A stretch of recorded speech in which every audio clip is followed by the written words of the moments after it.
is going, and we are live. All right, Okay, thank you we are so much live on for. my end as well. Hello, how are you? I'm good. How are you? I'm very thankful to be joined by Wick tonight. Slash, I am joining Wick, depending on whose stream you're watching. But we've been meaning to get together and chat for a while, and I feel like certain things in like leftist culture have kind of reached a head, and I thought you'd be a really interesting person to talk to because if you aren't familiar, Wick has a channel where he hosts debates with people from all over the ideological divide.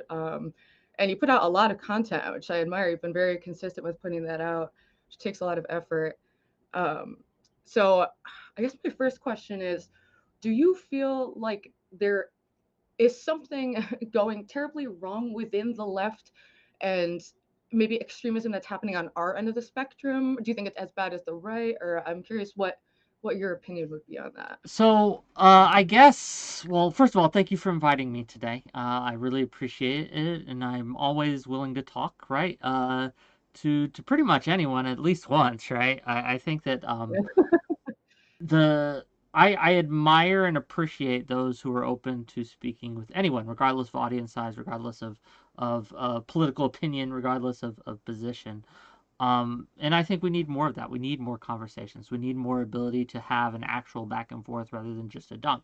Now, to your question, um, is the extremism on the left as bad as the right? I would say not yet. Mm-hmm. I'm worried that it might become that.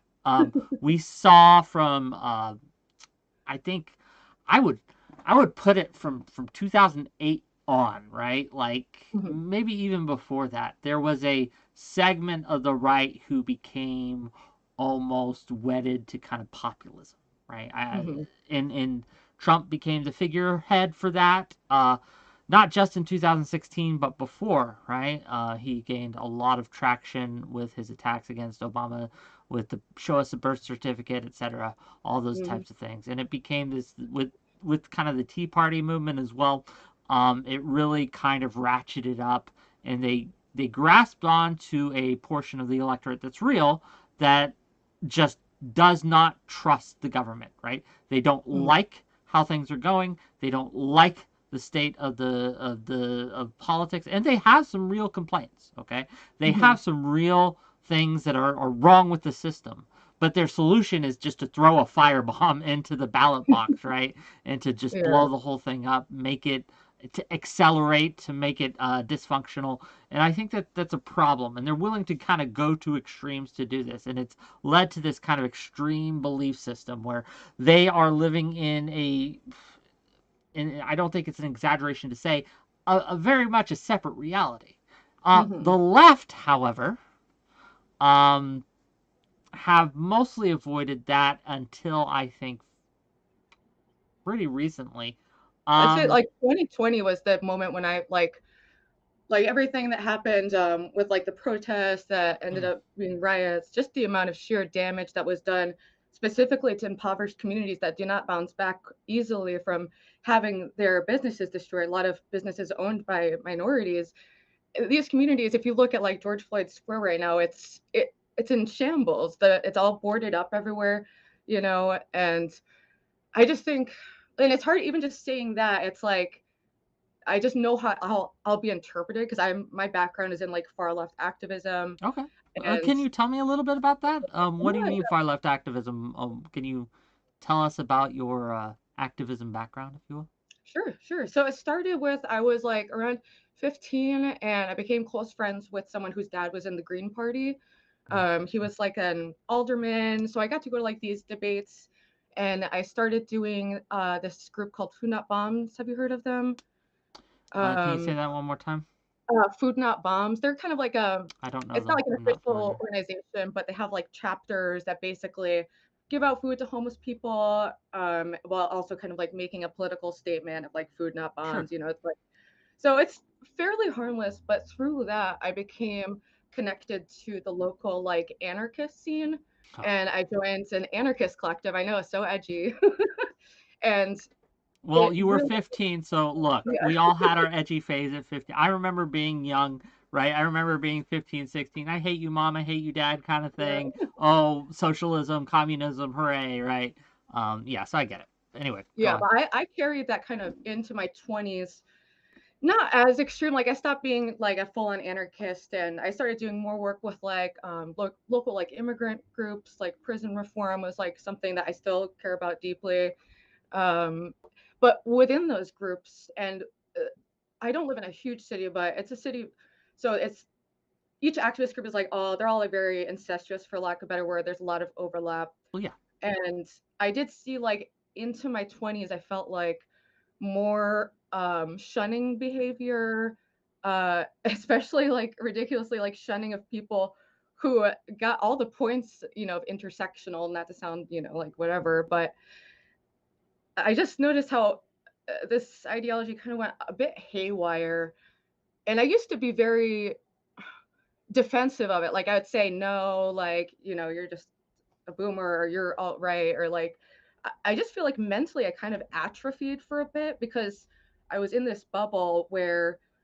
you really certain things you could not say or do, or, like, if you did say something, like, say, if you're at a party and you ask someone Chinese, like, "Oh, where are you from?" Like, that'll be twisted into, like, like, "Oh, where is it?" Everything was just viewed through this very, intense lens, and so that's my background was in that, and then I had some health issues and kind of retreated in my late 20s, and I spent a lot of time just really deeply thinking about things, reading, and I became obsessed with, like, combing the right and the far right for, like, sins to debunk, and I started, a few years ago doing, like, more debates, and then I relapsed and dropped off for a few years, but since then, like, in the last 8 months that I've been clean from, like, drugs, which connects into, like, my political beliefs, because I feel Sure. like it's kind of hard to explain, but I just feel like there is, like, a connection I can't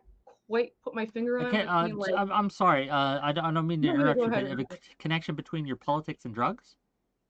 Yes. Well, I would say I had a very nihilistic, I kind of lost myself in existentialism to the point where I Okay. would rationalize anything, and I felt I had a very the kind of like I was in the punk scene, so it was a very like "fuck you" mentality to the Sure, world, sure. Yeah, I get you. caring and trying to be normal and good and trying to do the right thing was actually kind of like frowned. I was just in like a weird space, and I Yeah, can't say yeah, like the only thing I would say to this is I don't know if this is like a political thing. I don't think Mhm. there's anything about leftism or the very or anarchy or the various branches that leads necessarily to this kind of thing. I think it's more of the culture that happens to Well, be I would around, say it's right? like the reverse, where when you struggle, you have underlying mental illness, Mm. you are drawn to more extreme ideologies and you tend to twist them in your like mentally ill mind. So it's like I do feel like there and in my experience of activism, like everyone was eh, severe had severe mental health issues and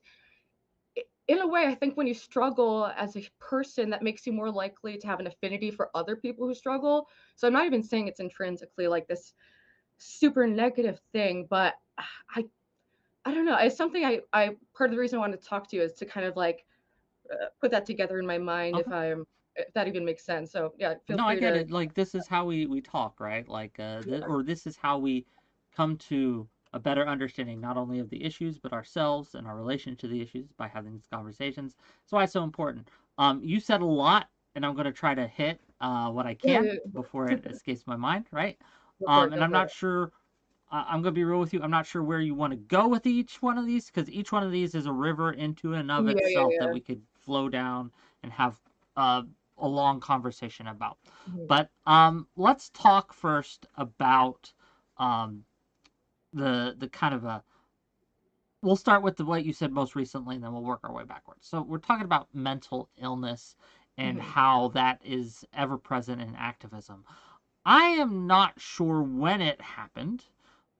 I couldn't give you an exact year, but there Mhm. came a point where uh, who you are became more important than what your message was, or the messenger became more Mm. more important than the message itself. So Yeah, regardless yeah. of what you were trying to say or what you were trying to do, it was about, well, do you check the boxes, right? Hmm. DEI style. Do you have lived experience with this, right? Like, are you a member of a marginalized community? Do you understand the struggle in that way? And the only way you, again, the easiest way, and it's very lazy thinking, but it's Hmm. how a lot of people go about their day, is, Yeah. oh, you're a part of this community, you must know about this community, right? And it's based Hmm. entirely on aesthetic, on how you look, right? Hmm. How you present yourself. There's very good reasons for that. It's not entirely irrational to judge people on how they Hmm. look, right? If you're wearing a cop uniform, I'm going to assume you're a cop, for example. That's a Yeah, rational yeah. assumption to make. However, um, I think that we kind of overstepped in a way. We decided that the aesthetic was the goal instead of Hmm. using the aesthetic to present the actual goal, the message at hand.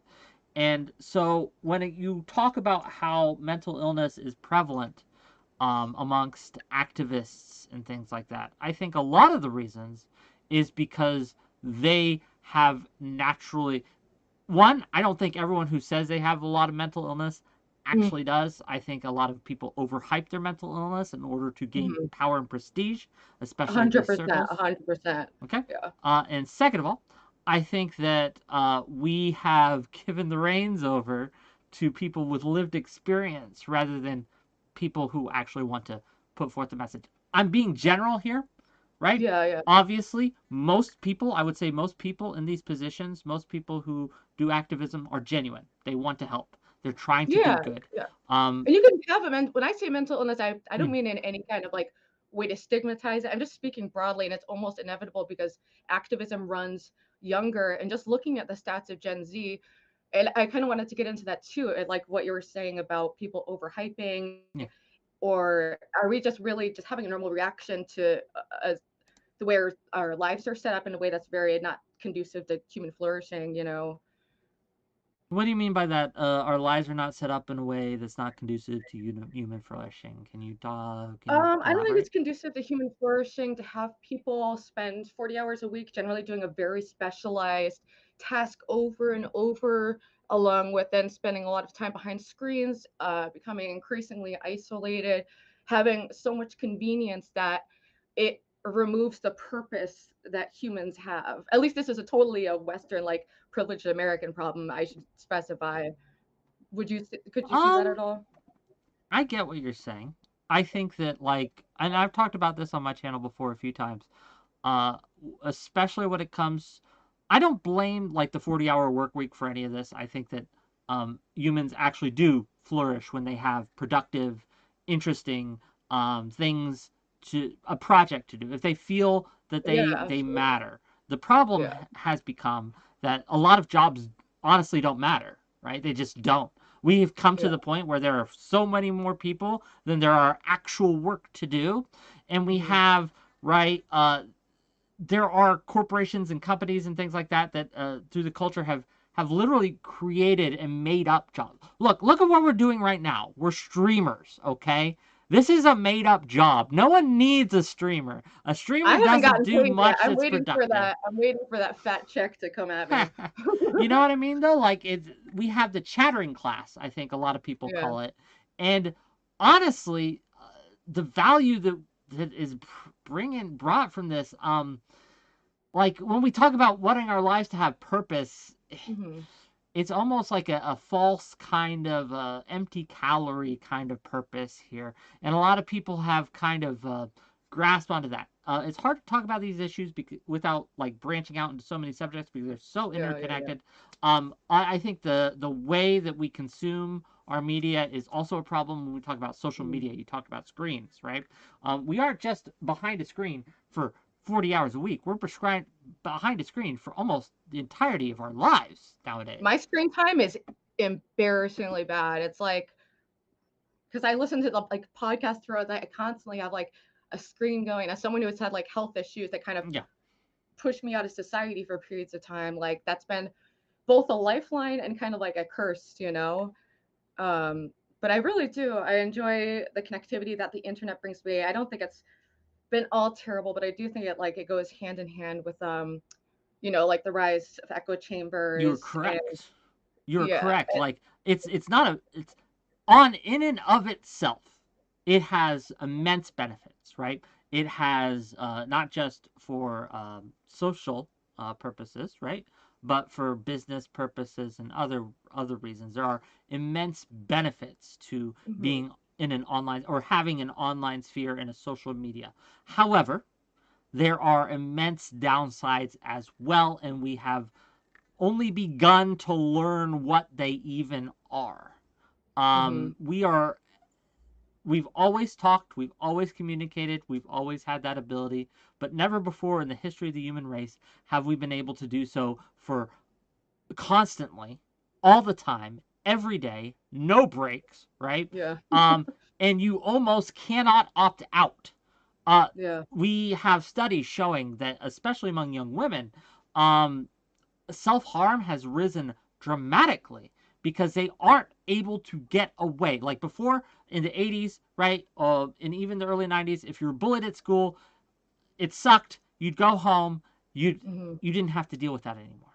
However, nowadays, you can't turn it off. You are Yeah. bullied 24 hours a set. It's always there. And people are able to validate that bullying by giving the likes and the updates and the retweets and all that shit, right? Like on Instagram, they have their own system. This is a constant thing that people are inundated with. It's Mhm. like it's like always having 10,000 bullhorns trained on you, just shouting at different levels and things like that. And I think that this is, if I had to pick a root cause for the dysfunction Mhm. that we're seeing, not Mhm. just on the left, but in general, I would Mhm. point to this. Mhm. Again, I'm not saying that this technology is evil. It's not. It has immense benefits. But we, as a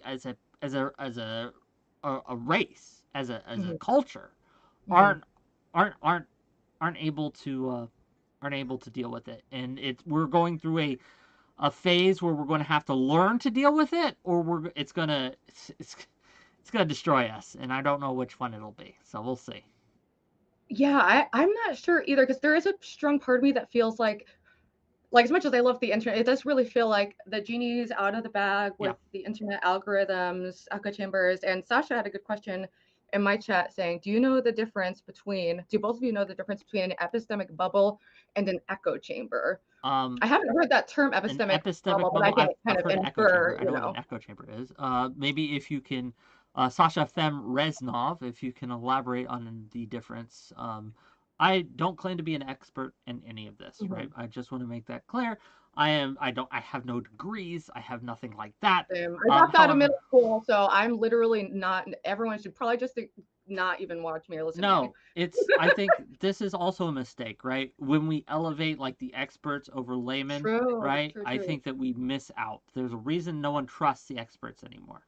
And it's very true, right? Like you see study after study after study where it shows that trust in institutions is at an Mm, all-time low, not just government institutions. We talked about that with like the 2016, the rise of populism and the firebomb into the electorate, right? That Trump was. But we look at the scientific field, right, and the education field, and mhm, men are dropping out at record rates from mhm. higher education. We are Yeah. abandoning it in a real way. We can also look at it seems to be almost every week a new scandal comes out showing that people uh, lied about their Mhm. study, right? Their scientific research. At Yes. Harvard recently, there was a gentleman, a scientist, who was accused of, credibly, it was shown that he had forged data on up to 37 peer-reviewed studies that have been submitted and had been used by Harvard, right, and other publications to go forward with cancer research. Oh, Alzheimer's yeah. had a big scandal about this years back as well. Well, because they have the incentive. There's such a strong Yes, incentive to publish studies that show a result. They don't publish the studies that show nothing or not the result they wanted. It's like there is such a selection bias. But Sasha kind of elaborated here saying Wait, where was it? Oh, here. Epistemic bubble. People in different bubbles are given different information and have a filtered version of the world. Absolute. Like, I do think that's such a huge issue, is the lack of a communal agreement on what is true, so we can even move forward. You cannot, like, we're stuck at a base, like such a rudimentary baseline of arguing over what is true, what is real, because, not to bring back to the internet, but it has completely changed the way information is dispersed, to Well, change who we it's learn, created a market. Let and me explain it's what I been mean. great in a lot of ways, that people have the power to call out institutions and to draw attention to that. Anyone, can go viral and make a statement, but it is, I feel very epistemically, like, confused in what sources to trust. Institutions that you would think you could trust have repeatedly lied, and there is so much perverse incentives in every institution, that it does create a mindfuck. It creates disengagement. It creates radicalism, and I just feel like the state of discourse is so bad right now everywhere. And it's not. I focus on left because I'm on the left, so I'm not coming at this from like a right wing perspective, but I just feel like we are very much like in flux in our ability, even just amongst the left, let alone left versus right, in our own different realities. And I don't know a way out of that. I don't know if I'm being like reactionary to it. Like, what do you No, you're think? not. You're observing a real phenomenon. Don't let Yeah, anyone gaslight you otherwise. So I'm sorry. I'm gonna be long-winded here. Forgive bring me, it on, baby. right? I'm But long-winded too, and I have ADHD like everyone. So well, I don't have it. Luckily, no known mental illnesses, right? I Despite got what them my all. haters might So say on my I'll end. bring that But into this conversation. let me kind of try to tackle this because this is a very important Mhm. thing to discuss. Uh, a lot of people will look at the state of how there's mistrust in institutions, there's mistrust everywhere, the extremism and the radicalism is growing, and they will blame misinformation. And I think Mhm. that's wrong. I think that's wrong to do. It's not misinformation that's the cause of this. We have misinformation because of this. It's a symptom of the problem. It is not the problem. The problem is that there is a market for Mhm. misinformation. We could look at Mhm. Israel-Palestine conflict as a great example of this, right? Yeah. People wanted their truth to be truth, whatever that is, whatever side you happen to be on, because this is, I don't want people to get this twisted. This isn't a right problem. This isn't a left problem. This is a problem. Okay, it's a Prepare to problem get your words everywhere. twisted. It's a Go ahead. problem everywhere. It So will happen. You better run. they wanted Israel to Mhm. be evil, and Mhm. so because of that, it created a market for people to show Israel as evil. So you had people using screenshots and videos from other conflicts, the Syrian conflict, right, the conflict in Mhm. Yemen, right, and Yeah. they passed it off as this is what Israel's doing in Gaza, right? Um, they would not have done that to the degree that they did without the market for it, because they were Mhm. rewarded financially, right? Not just from any kind of op that they might have been part of or paid shill. It's because not just financially, but also socially, right? You're rewarded for finding this information. You've slain the dragon. This is just one example of this. We can look at a ton of others, right? Back in 2020, you were rewarded and financially incentivized and socially incentivized to find racism, to expose racism in your Mhm. institutions, to get it out of there. And so you would go on a hunt for it, right? And fortunately or unfortunately, depending on how you look at it, right, racism's largely not the same as it was back 50 years ago. It's still with Mhm. us, by all means. But the dragons that there used to be are now like little chameleon lizards, right? They're not Mhm. as big, and they're not as bold and as brazen. Um, Me Too had the same problem. You had Mhm. huge issues, right? But it people became incentivized. Like Yeah. they wanted, there was a market for it, and people will fulfill people's market's desire. So misinformation isn't causing all of this. I want to be clear. It is not good. It doesn't help, right? But it is the symptom of Mhm. what's going on right now. What's going on right now isn't new. It's just been been accelerated to a point and amplified to a point with the tools we have now that we didn't 50 years ago. Because if you look at it, like if you look at studies like conspiracy theories, that's the word. Conspiracy theories and people who believe in conspiracy theories haven't really increased in the last 50 years, right?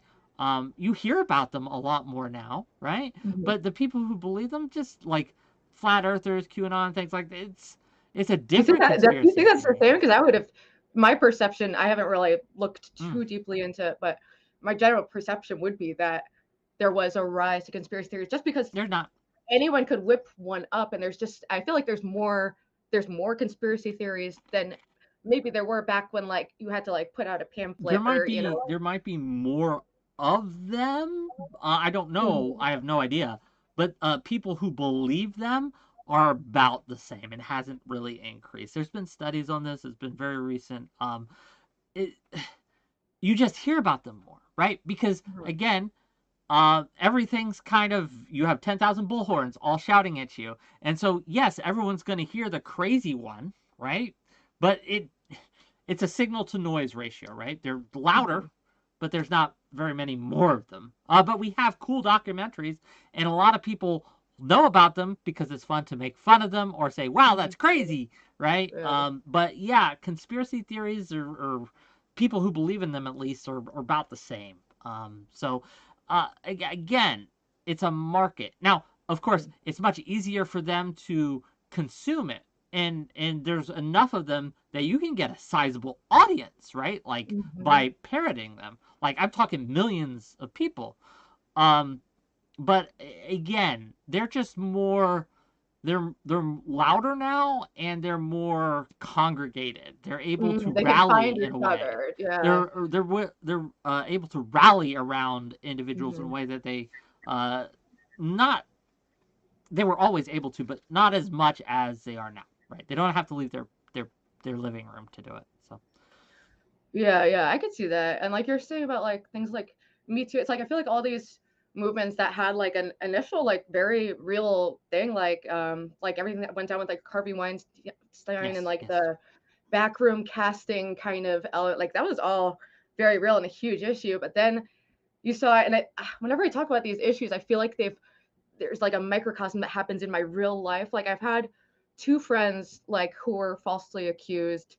One, I went to the police station with him, and I heard the police basically confirm that him and the girl had the same story, but that she I don't know if I should blow up other people, but anyway, I've had this like happen in my real life, and it's really shattered communities that were otherwise working together towards positive goals. And I wonder how to fight back against that, because when I do kind of like, I've taken some heat for standing by people who I believe were innocent, and at the same time, like everyone I know has been assaulted to some degree, so it's not to diminish the reality of that or like false accusations or these huge crazy thing, but they do happen. And whenever I take this more nuanced route, I feel like I'm instantly, like people view it as like the mask slipping, like, oh shit, she really is like a misogynist, or like, oh, it's internalized misogyny, and like all these words get thrown at me. And it's so sad because those words used to have credible meaning that would like you could talk about misogyny that meant something. Now it's thrown around so much that I don't know what people are talking about when they say stuff like that. When someone's accused of being like misogynist, racist, or any of these terms, unfortunately, I am instantly somewhat suspicious of it. Do you ever have that feeling? Or yeah, there's been a lot of terms have been flattened. It's hard. There is a benefit to learning academic language about things, or learning having a wide base of vocabulary, learning about medical language, etc. The problem is people take this knowledge and they apply it poorly. We can look at this with mental health. A lot of people have learned a lot about mental health, but they engage in labels and using it in a way that it, like everything is narcissistic now, but that's not, it's not really narcissism, right? It's self-centeredness, it's all these things, but narcissism is a specific thing, but they'll see a couple things that fit the description of what they Mhm. read on a Wikipedia page or a news article that they saw or heard, or a documentary, a true crime documentary. True crime is Mhm. like a very it's a problem. It's a problem game. No, but they'll do that and they'll be like, oh, this must be a narcissist, right? And they'll Oh, just yeah, yeah, grasp yeah. onto it and they'll run with it. Mhm. Not to mention the power it has to successfully label an opponent in an altercation as a misogynist, a racist, or what have you. It is a credit to our culture and society that these words have such negative weight attached to it. You True, true. can I be agree accused with of a that. lot of things, but being accused of racism, right, Yeah. is something that people will avoid at all costs because it has such a negative Yeah. connotation. And it's good that it does. But the Mhm. problem is people have weaponized it, right? They have Mhm. realized the negative connotation that goes with this word, and they have seen the power of being able to use it as a weapon and a cudgel against their political enemies, and it's it's an issue. Yeah, I agree. And so when you see stats like about Gen Z, like having like I've seen like anything ranging from like 30 to like 60% diagnosed mental illness, would you think that the majority of that is due to overdiagnosing, or do you think there's something that's Uh, actually changing in reaction to the different circumstances that like the younger generation is being raised in? couldn't begin to guess. I don't know. I'm gonna be real with you. I don't know why that this is happening. It could be overdiagnosis. I just I don't know. I have had panels on this. I've talked about this. I just Mhm. again there's too much that I don't know about it to be able to make Mhm. a confident kind of statement. I can't really talk on that with the same um, experience I can with the other topics. But it's something that is to continue. We should take it seriously. I will say that Mhm. we should take it seriously. We should look into it and we should figure out why. Because mental illness is not good, gang. And I want to talk about this because this is important. Like we have this idea, right? And I understand why this happened. I get it, right? We wanted to be empathetic. We saw that these people who were mentally ill were suffering from stigmatization, right? There was a stigma. People wouldn't go get treatment. People wouldn't take the pills. They didn't want to be. They didn't want to be one of those mentally ill people, right? And it became stigmatized, and we wanted to get rid of that. And I understand that, but I think we've overstepped. I think we've Mhm. overcorrected here, where now it's not just look.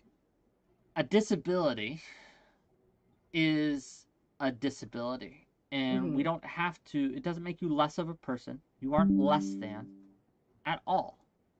But it isn't something that you should seek out Mhm. or celebrate, right?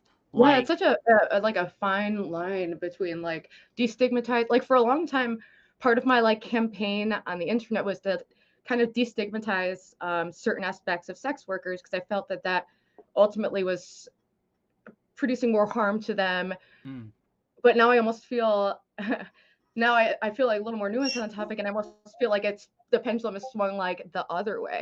But Sasha said something else interesting that I have thought a lot about is the way that like transphobia specifically is being used to kind of I feel like there is something specifically going on in the fringes of trans activism that's been really toxic and harmful and actually counterproductive. And I'm almost seeing like an equal backlash on the right where nope, I'm seeing more like people on the right who are more comfortable just being like, yeah, I'm against gay marriage and gay adopt. Like, I feel like it's almost creating an equal backlash. But Sasha said transphobic is a good example. I don't know if someone hates or looks down on trans people or if they aren't just ideologically in lockstep with leftist orthodoxy regarding gender identity.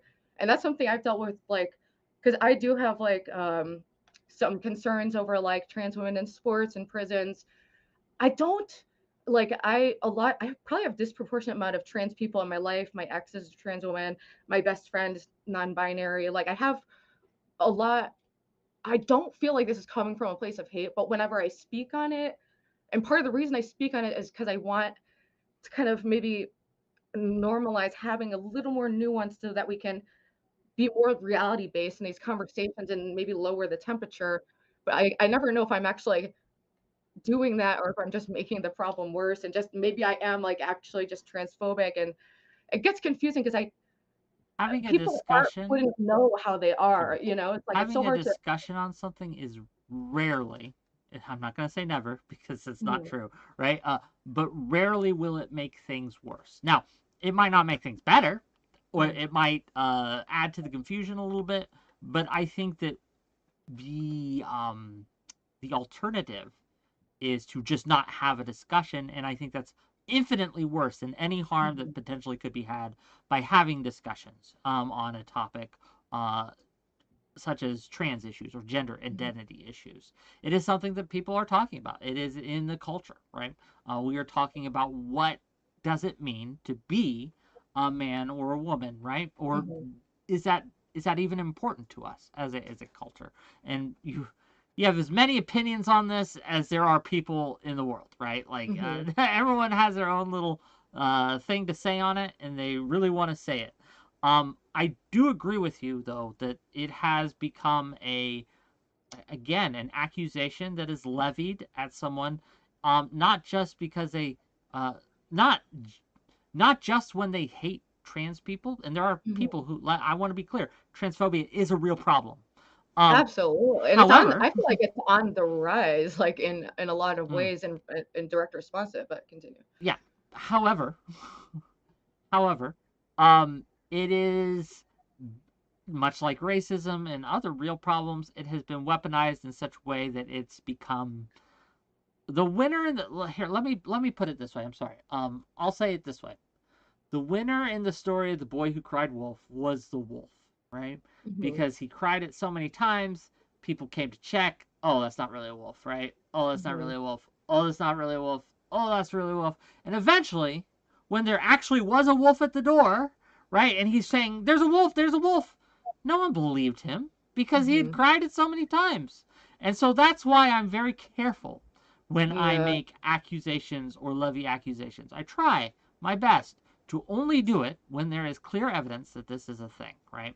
And I think because I don't want, I think it's very important when there is a wolf at the door that people mhm, believe you, and so yeah. you have to be careful, right, with that. And So Melanie just said, "For cis people, it's an opinion. For trans people, it's a life changer." And I think that that's an absolutely valid perspective because there is I don't like this whole thing where you can't talk about this unless you're this identity. Like I'm not down with that kind of view. Like I feel like I should be able to talk to it, but I do want to be sensitive to it because anytime you're talking about an identity you don't personally experience, of course, I can sit back in my armchair and have opinions that have no major bearing on my reality, but it is like it's their lives that are being analyzed. So I'm always kind of trying to teeter a line of it's okay to analyze other people's lives. We should. You should analyze my life. If I'm doing yeah. something that is inappropriate, Mhm, you should. If you really think that, call me out on it. That's analyzing my life. It affects my life. You're not me. You don't know me, but you can still have opinions on me and my actions. Like this shield that people try to use, like, oh, if you're not this, mhm, if you don't have this condition or you're not this person, you shouldn't be speaking on these issues, is a shield that bad actors use to do bad things, right? We absolutely can and should call out things that we think are being done that are harmful or that are wrong or immoral or what have you, even mhm, if we don't share the same characteristics as the people doing that act. I think to think otherwise is one of the problems that we're having on the left, and it has allowed it's allowed, and I want to talk about this later after we get off the mental health thing. It's allowed a lot of really bad actors to come in, take charge, and rat fuck us, mhm, right, from the mhm, inside. And it's a problem, and we gotta discuss it. But anyway, um, that's my opinion on that. So never apologize to me, at least, mhm, about talking about men's issues. I give you the mhm, pass. You can talk about all the men's mhm, issues you want, even if you're not a man. Okay, everyone can. Just like everyone should be able to talk about any issue they want. They don't need to have a certain. I don't need to like. the melanin in my skin doesn't, like, or lack thereof, right, doesn't Mhm. give me any greater or less ability to engage with a topic. It just doesn't. Mhm. I mean, I feel like I would only disagree a tiny bit. I like broadly support what you're saying. I think anyone should be able to speak on anything, and I really don't like that whole mentality. Like I spend too much time online, so I'm always like arguing with people, trying to be somewhat productive. But I view it as a way also to sort out what I believe as I go through these arguments, so it's not like totally pointless. But I do think there needs to be but like a level of sensitivity and awareness. Like I do think your lived experience gives you an insight to a degree. How? But I definitely don't think it overrides Like, what do you mean by that?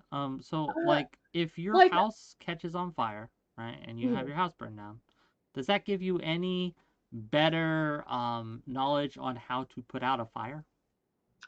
I would say no, but also like say like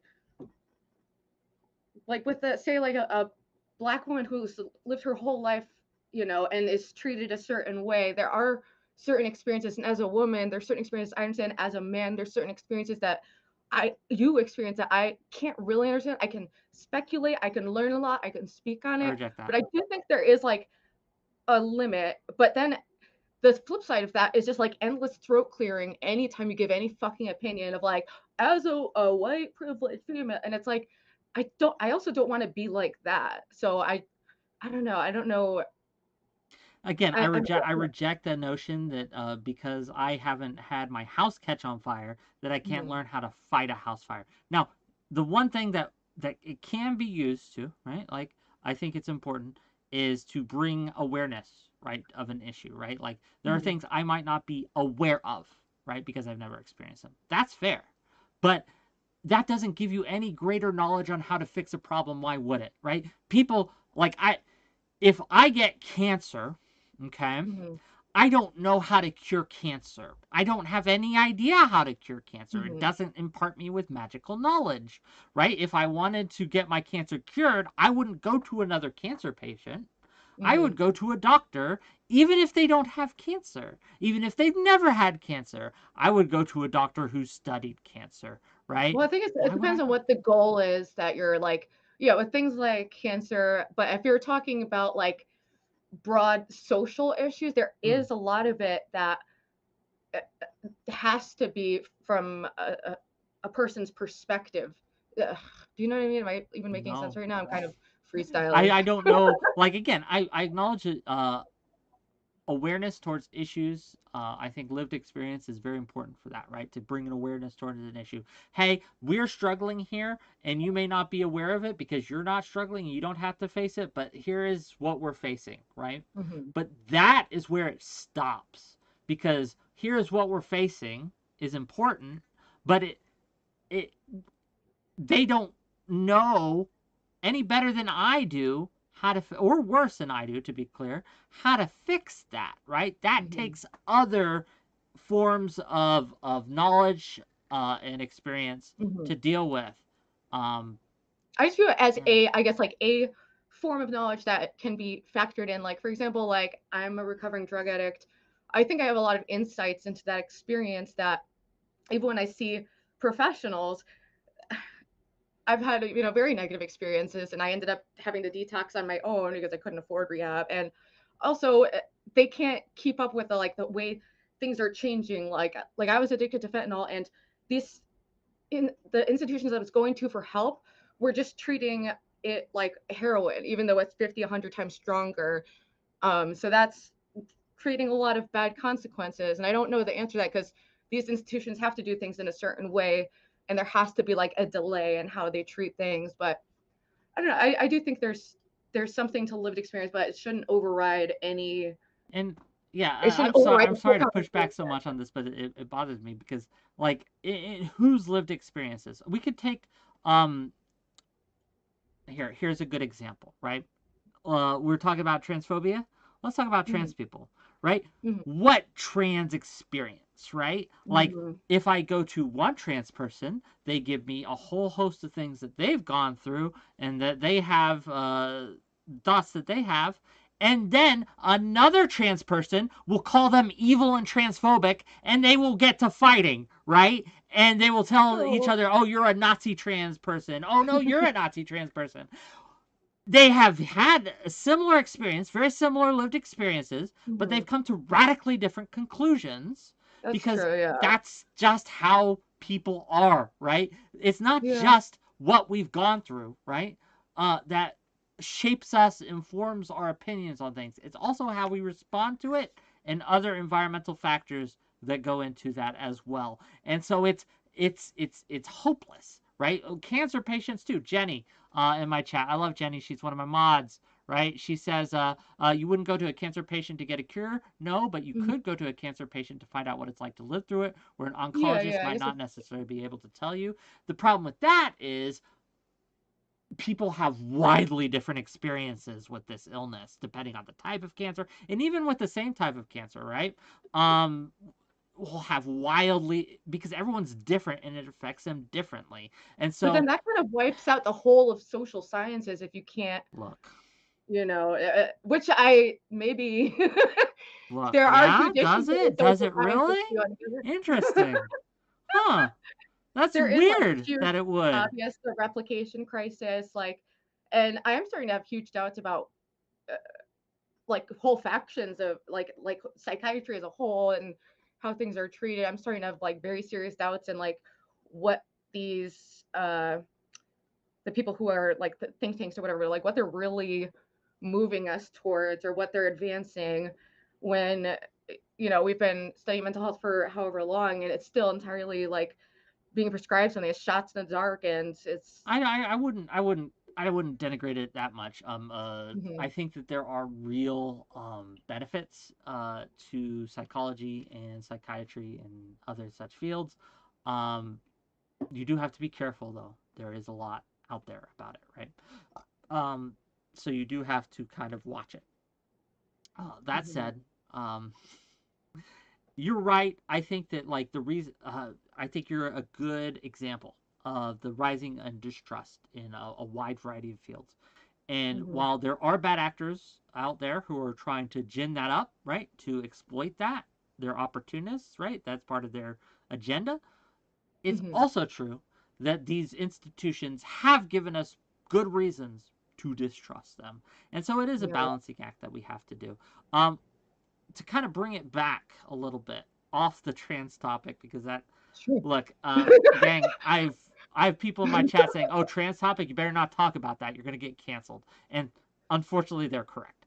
But, right? I wanted to, like, I want to be canceled as soon as possible. Just get it over with while I'm still like a nobody. Like I really, right? I don't want to get canceled, but I don't want to cater. I don't want to cater to a demographic that would cancel me for, because all I'm doing and my motivation, even sharing things online, is broadly to find more communal understanding with people, to create bridges so that people can work together better, like, and to share a lot of my experiences and like recovery and my past experiences with activism. And, I think I have a perspective that, people can relate to in various ways, but, Yeah. No, it's, I understand that. Yeah. I think that even for people with no experience, I think there's a place for them, a place for their voice. I want to know what as many people think as possible. I want to be able and there needs to be a learn. room to fuck up and like be wrong. And I want to create a better system where, because right now I'm talking out my ass, basically, and it's all just speculations of mine. I'm not like an authority on anything, but I think I should be able to converse with people to find out more about what I believe. You are. Without, See, this is a secret to it, right? And I'm going to tell you the secret to not being canceled. Here it is. Don't give them the time of day. They don't apologize. Don't do any of that. They could. There is a point, right? Especially at this level. I'm not talking. If you blow up and become famous, we can have a different conversation, right? Because this doesn't apply. But at this level, at the level of just streaming and things like that, there is a level. If you don't give them power to do that, it really lessens their ability. It doesn't take it away Mhm. completely, but it makes it much less likely for them to have any sting or bite, right? True, true.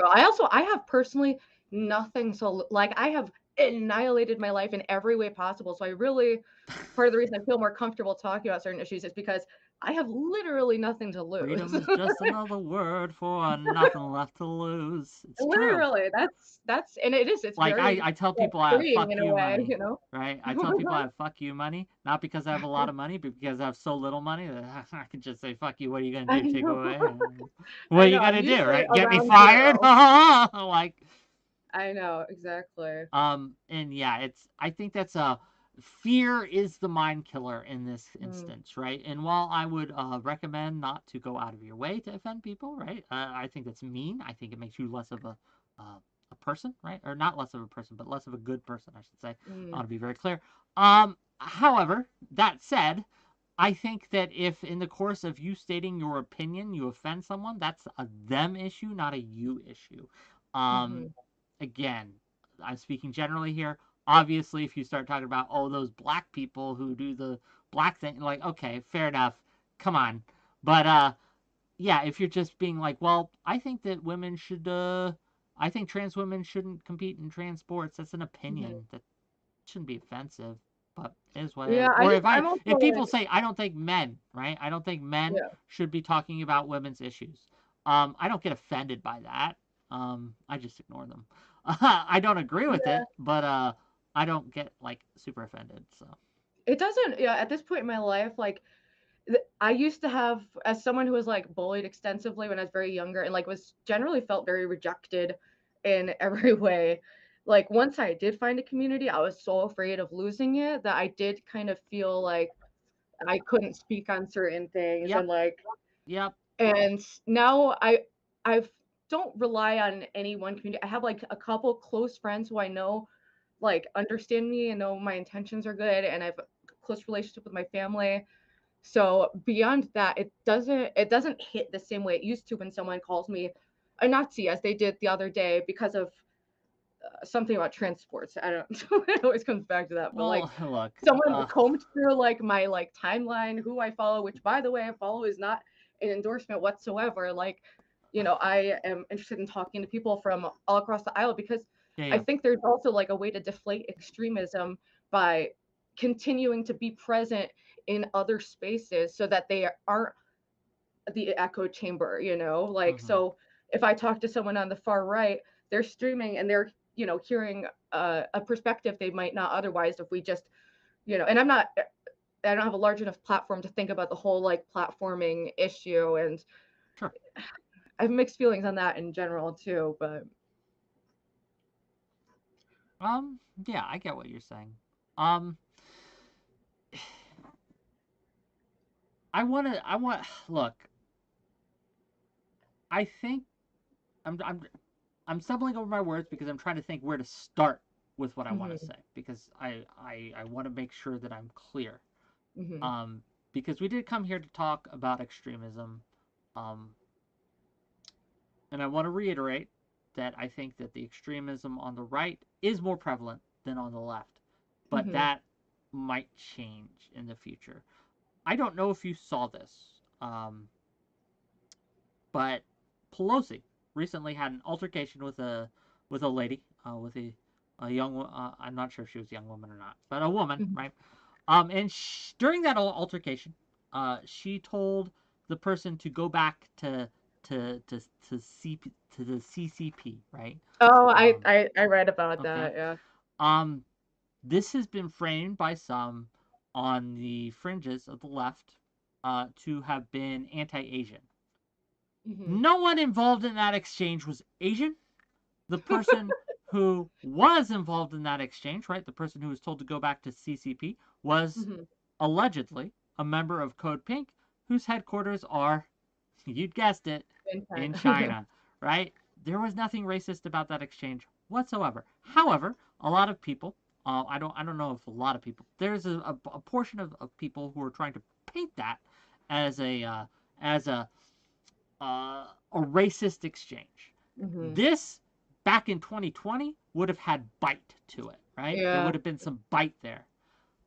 But after October 7th, a lot of these people don't take that shit seriously anymore, and neither should they, right? We saw... There was definitely a split like in October 7th that I also wanted to talk Yes, about. yes. And the extremism I've seen, part of the reason I wanted to talk to you too is I see you getting into it a lot on Twitter, and there was like the whole fiasco with like the Houthis and Hassan, and then Yes, there's you all see the me people fighting who on are Twitter because Twitter is a place to fight. I want to make that clear. exactly, yeah. I'm pro fighting on Twitter to a degree. I think it's good to, you know, sort out where you believe. And also I think it's important to put it in a public record that there is pushback against like a certain view. And obviously these issues are super complex, and just the amount of human life that's being lost really needs a lot of respect, because having just lost a couple people in my life, that has had such a ginormous impact I can't even fathom, you know. But Yeah. the justifying, and I do feel like I'm noticing more people, like there was people being like, oh, Osama bin Laden not so bad, like Hamas not so bad, like I'm LGBT for Hamas, and it's just like, what the fuck is going on, you know? That's extremely concerning to me. One of the... And yeah. maybe I just see more of it on the left, like It's not just on the look. yeah, I know. I want to be clear. Yeah. Most people, right, involved in this, right? Most people who are pro-Palestine or pro-Israel aren't racist. They aren't anything, right? They have looked at the facts and they've made a decision on their facts based on what they think, where they place the moral weight, where they... right, depending on what sources they've listened to, if they have family in the area, right? I know IRI, for example, has family in the IDF. I know that there are other people with family in Palestine, right? And obviously, this is going to color their opinion on the matter. However, I will say that there has been a few, more than I would like, kind of showed their true colors on October 7th, right? They, again, have been quick to judge and call out people for microaggressions and things like that. And then they cheer on. And I don't exaggerate this when I say that they cheer on the atrocities that were committed on October 7th. And almost or just worse. totally downplay them, Yes. and it's like, and almost worse, if I may finish. sure. And almost worse, they are the people not who celebrate it, but who excuse it, right? Who will say, well, no, it was bad, but we can't talk about it, right? We can't talk about how bad it was, because if we talk about how bad it was, then it excuses Israel of their crimes, right? That is insidious, right? It's a pernicious type of argument. This idea that we cannot talk about what actually happened, because if we talk about what actually happened, it will give ammo to our perceived enemies. I think that this is one of the reasons no one fucking trusts institutions anymore, because too many people have that idea that if we tell the truth about a situation, and this applies to more than just Israel and Palestine, this applies to politics and in general. Yeah. If we tell the truth about what's actually happening and what actually happened, what's going to happen is it's going to give ammo to our political enemies to be used against us. And so we have to either deny it or ignore it. And it has shown people that they care more about winning than their principles. And I think that has been masked off moments. And so when people accuse Pelosi of being racist because she told someone to go back to China or back to the CCP, I don't take that seriously anymore, because I know what they said and did and didn't say and didn't do over Hamas and the Houthis. So I don't give a shit what they say. They have lost all credibility. They have no principles. They have no morality. Their principle is power. That is what they want. That is all they want. And I want nothing to do with them. They are an albatross around our party's necks, and we need to cut them off. And they have no seat at the table. And this is... I'm not done ranting. Please. Go ahead. Okay, yes, please. This is a problem that we've had in the Democratic Party and on the left for a long, long time, is we have given people, and we have entrusted people in positions of power that do not care. They want power, right? Mhm. And that is all they want, and they will use anything to get it. And again, there is also a segment of people who actively want the institutions of America and the institutions of our country to be destroyed. And they have come in with the purpose of dismantling those from the inside. That is not a conspiracy theory. That is what's happening. It's not all the leaders, but there is enough of them, and we've given them power since 2000, I want to say 2016-ish on. We were so scared of Trump. We were so scared of the populist movement on that side that we got into bed with people who wanted us gone, right? Who wanted the Democratic Party to be destroyed, right? And so we started listening to them. That was a mistake. We should never have done that. And now we are in a situation where a lot of our institutions, a lot of our other places of learning and things like that, we have given power to these people who want to see us gone and our way of life gone. And now we're, October 7th exposed that for a lot of people. We're going through this mess. It's a mess. Problem. I agree, and I do think it is a ginormous issue. The whole like being overly concerned with optics so that you will deny reality, because then you're giving our like political enemies a monopoly on truth. And when you do that, people are more likely to be drawn to maybe more like conservative or like radical ideologies, because they feel like that's the one that's being honest about whatever issue. And it does delegitimize like certain goals of the left. But I'm curious, what percent like I could, it's low, but it's enough, right? It's yeah, most people are genuine.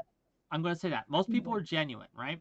But Mhm. there's enough that are not, and they have a loud bullhorn, and they are in positions of power, and they have that position, and they are able to influence these things. Another pet peeve of mine is when people say, "Oh, they're just social media influencers. They don't have any power." No, but they have influence. They're called influencers because they have influence, right? They influence others. And this does drive our discourse. What happens on Twitter is not real life, but it colors how we engage with real life, because a lot of the Absolutely. chattering class that I talked about earlier, a lot of journalists, a lot of bloggers, a lot of people who go on Fox News and CNN and MSNBC and all these websites, a lot of them who go on streams, right? I'm not going to leave us out of this. They get their life view from Twitter, right? That's how they engage with everything. And it spills out.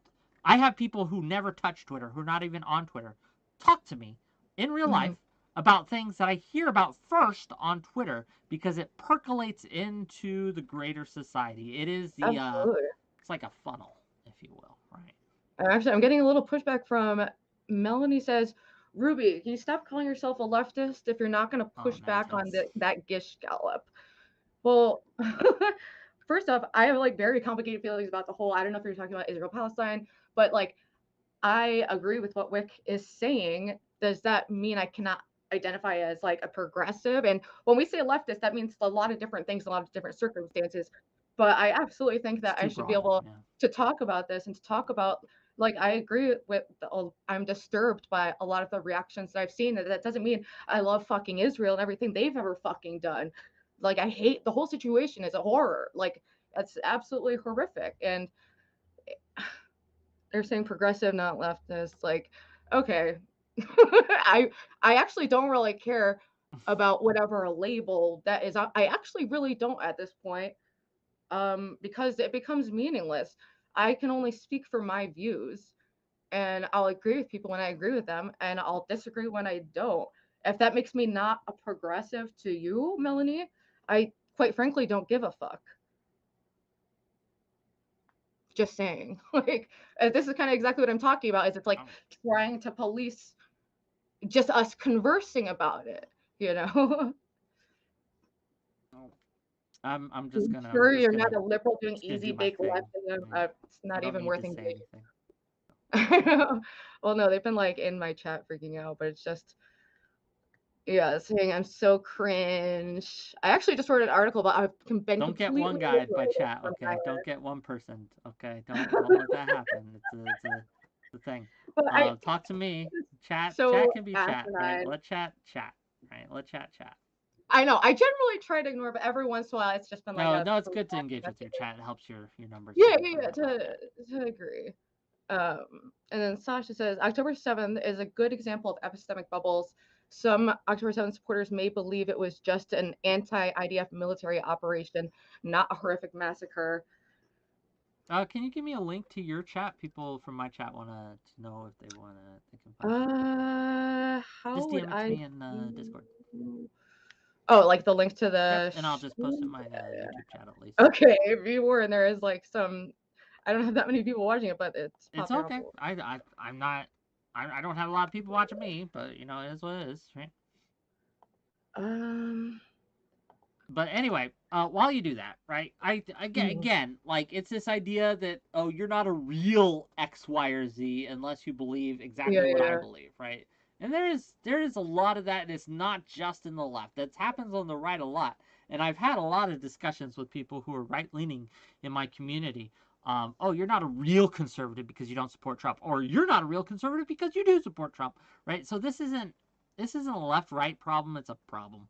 And it's this idea that unless you have adhere to the beliefs that I have, you are not a member of my team, and that can be true on a broader level, right? There can be a broad kind of like there are certain kind of beliefs you kind of have to be a member of the Democratic Party, for example, or a leftist if you want to be more broad about it. Even though I think the term leftist is losing meaning by the day.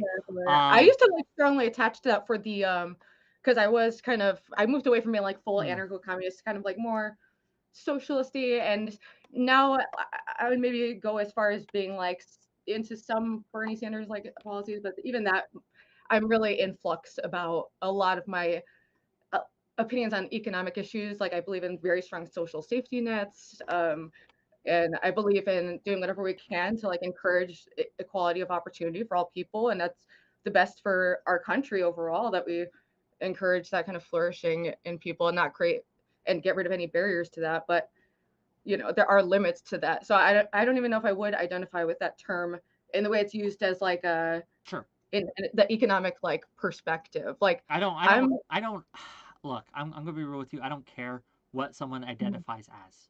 Because people lie, right, to themselves too, right? Don't tell me who you are, show me who you are. And I tell that all the right. And I try to provide the same, right? I try not to introduce myself as anything in particular. If you ask me my opinions on different issues, I'll give you my thoughts on those issues, right? But I try not to become dogmatic about, if I'm going to be a leftist, I have to have this position on this issue, and this position on this issue, and this position on this issue, and this position on this issue. No, I am lean left because most of the issues that I have, or the positions on issues, tend to lean left. Most, not all, right? I just reject the notion of that I have to be, I have to check all the boxes to be in the group. I just don't. No, I don't. Yeah, I agree. I feel like I'm at a point where I heavily reject that too. Another thing, is it purity testing or having standards? And it's like, well, yes, we should have standards in community, but the standards have gotten fucking insane and gone totally haywire. It's absolutely devolved into purity testing.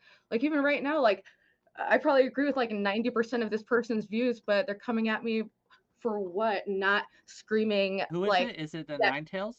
Cosmic Fox, Melanie Cosmic Fox? Was it that person? Yeah. Yeah, don't worry. This is a rite of passage, right? To be Okay. canceled, quote unquote, by Nine Tails. Yeah, just look. I wouldn't take anything that said person says seriously. Yeah, I mean, I'm trying, like, I like to try to incorporate like what people are saying and take that as a jumping off point for other points. But it does seem like I know sometimes chat is just like counterproductive and distracting. Like, and also just kind of highlighting exactly what the fuck we're talking about right this now. is About, audience capture, and so many people we're suffer living from it in real time. Like, so I don't know. I think it's a huge issue. The purity testing, the having to have like every ideological like there's so much infighting over these like very minuscule differences. And I guess people would argue maybe that they're not, you know, quite so minuscule, but it's, I don't know. I think it's gotten absolutely fucking out of control. What do you mean out of control?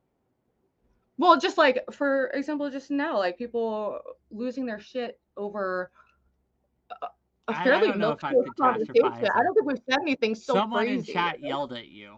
That's not like out of control. That's I'm not that's I've only been streaming for like 2 I months understand. consistently, so I'm still learning it.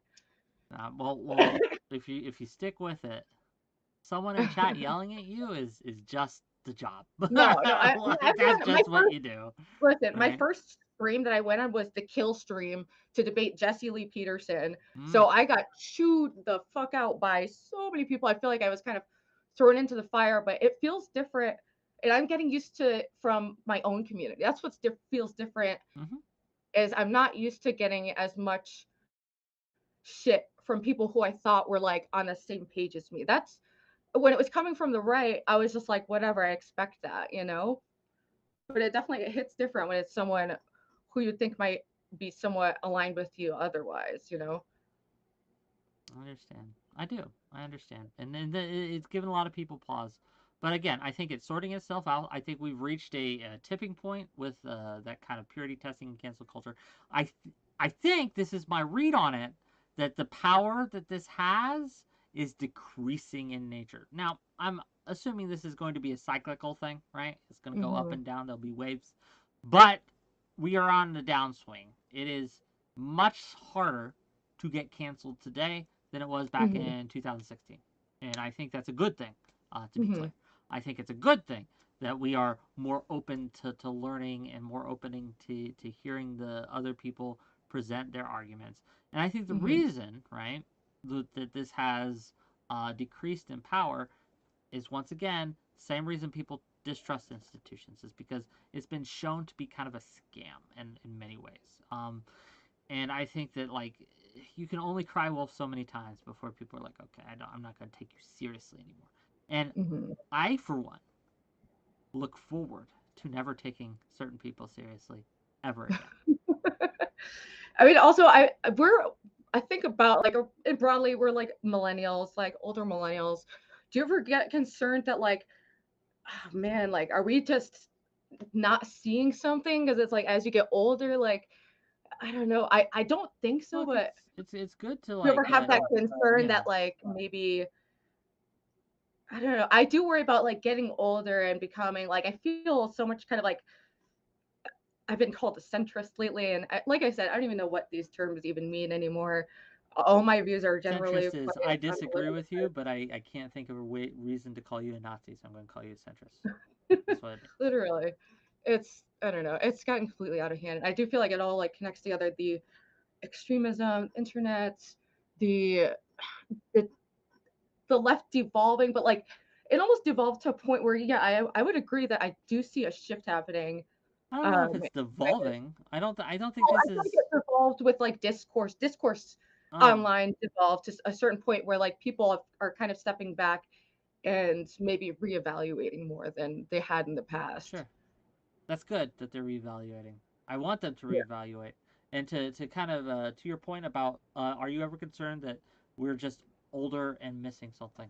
Yes, I think this is a valid concern to have, that your experience, that your position means you are blind to certain things that you otherwise would pick up, right?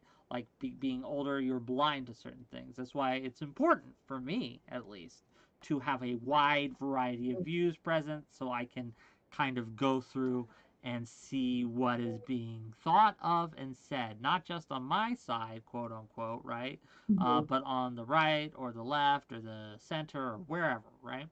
I think that's important to have, to be able to open, to listen to the experience that others are having. Again, that said, doesn't mean I have to believe them or accept what they're saying as solutions to their own problems. But I think having that information available is largely good.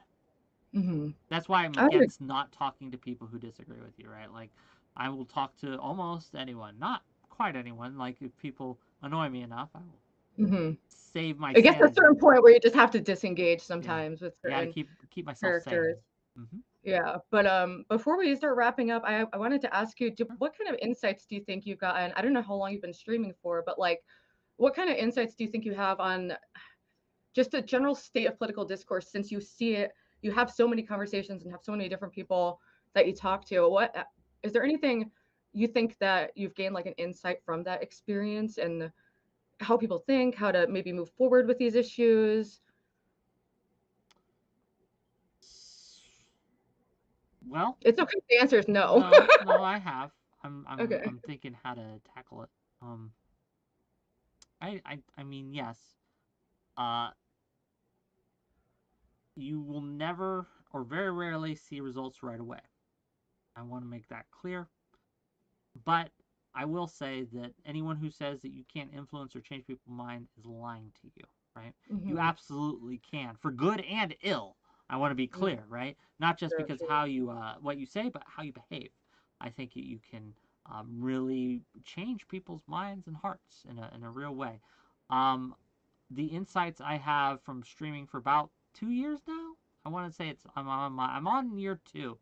Mm-hmm. Um, yeah, I'm on year two. I think. Time is a It's a question. blur, Yeah, especially yeah, the yeah. last like 4 years. I'm like, I still feel like it's maybe 2021 right now. Like I'm very Indeed. disoriented about time. Yeah. Um, don't take criticism for granted, but also don't take it too seriously. There are a lot Hmm. of people who, again, they don't actually believe in anything except for power. Um, Mm, they will say what they think they need to do to raise their power level within their community and lower your power level within their community, right? hmm. And this works in their community. Sometimes it works in others. Sometimes mostly it doesn't. Um, Hmm. Another insight I would have for you is not to trust anyone here, even me, right? No one is actually your friend. Uh, they want that's a hard lesson to learn, but it's true. Um, as soon as they see an opportunity, they will take advantage of you to try to elevate themselves while diminishing you.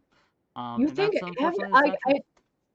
I feel like that does happen, but you think I because I do I don't know I tend to open up to people maybe too quickly, and Don't do if that. people It's a open up to mistake. me, I tend to trust them, but I do always have the awareness of like anytime I'm like chatting in a DM, I just think of like, oh, like maybe they're gonna leak this, but I'm so open on the internet that I try to put all my skeletons at the forefront Sure. so that there's not much that people can really, uh, Hey, really whatever do for. works for you, right? Like if That's that's it. how you Well, we'll want to see live. how A it lot of works people don't. out. I'm probably we'll see how it works out long term, but I don't like people like I don't like being the content. Now I understand that I am in a very real sense, but I don't like it. I want to talk about whatever subject is at hand. I don't want to be the subject.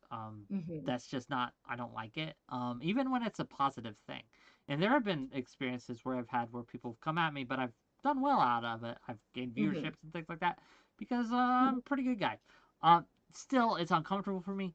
I don't like it.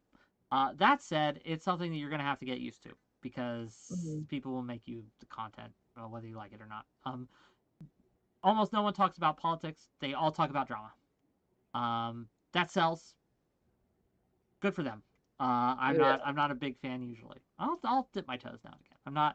I'm not totally against it, right? But I mean, I'll watch, whatever. sure. I'll engage with some of the drama, but it is like I do realize like that is the content. Like that is it. Yep. It has nothing to do with people's political persuasions. It's Well, just I about mean, that's kind of like fighting, the blood lens which we look at sports. through, Like, right? So it's instead of did you hear Billy called Susie a whore? Instead it's did you hear Billy said something racist? Or mhm, did you hear Billy has a bad opinion on Israel and Palestine? Right? So it's the same thing. It's just from mhm. a political lens, and it is what it is. That's just life, though. I mean, Yeah. it's not is neither good nor bad, but something that that thinking makes it so. Nothing is good nor bad, but thinking makes it so. But anyway, Yeah. yeah. So yeah, Well, that's did the you? insights. I don't know if anyone. I haven't been able to see in your chat. I don't know if anyone has any questions or comments. Gang, if you're watching and you have a question for Miss Ruby here or me or anything, please do not hesitate to ask it. Super chats are appreciated, of course, but it doesn't have to be. If you throw bits and subs my way, you can do that as well. It's up to you. Yeah, what do you want? Like, we'll give them a minute to ask their questions. But otherwise, did you have anything else for me? Not that I can think of. I know it's a very unstructured conversation. That's kind of my style because Are I'm you on Twitch? not good at structuring things. But I enjoyed a conversation. I feel like through conversing with people is how I can come closer to like my understanding of the truth and how to best move through these issues that arise. And I don't want to seem like it's just always shooting on the left. It is very much because that's who I feel is my community. So I, would hold them maybe to a higher standard than to the right. And not that, my family's all Republican, so I don't want to act like these are so separate. Like most people have mixed relationships in that domain, but. 2 questions. From 𝕾𝖎, is Ruby on Twitch? Are you on Twitch? I've been thinking about joining Twitch. I abandoned my YouTube channel for 3 years so that I could focus on doing drugs, and then I got clean. And just a couple of months ago, I started streaming again, and a couple people have been saying to get on Twitch, and I really enjoy streaming. So it's something I'm definitely open to doing. So Stay tuned. Fair enough. Not yet, gang. Second question. What compelled you to start streaming? And this is from 𝕵𝖎𝖎 stuff. I have a hyperfixation on internet discourse. It's always where my mind goes, and like a lot of these are just issues that I've always just naturally had an interest in. So my goal is, and also just like being fairly isolated at different points, it's been like a lifeline to talk to other people online, and I really enjoy it. So it's something I want to continue doing. I've made no money whatsoever. I was demonetized for a while because of a lot of my content is around addiction recovery, and it's very much all over the place. I'm pretty much just doing whatever feels interesting and compelling to me at the time. Well, this brings the third question from chat. That's pretty true. Asks, what type of discourse is she interested in?